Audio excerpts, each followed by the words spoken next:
पूज्याय राघवेन्द्राय सत्यधर्मरथाय च भजतां कल्पवृक्षाय नमतां कामधेनवे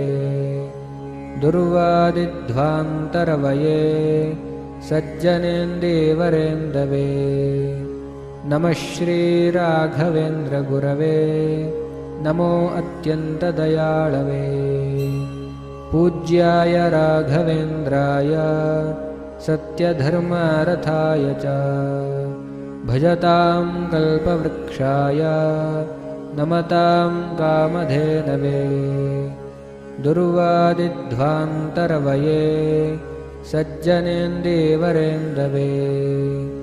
नमः श्रीराघवेन्द्रगुरवे नमो अत्यन्तदयाळवे पूज्याय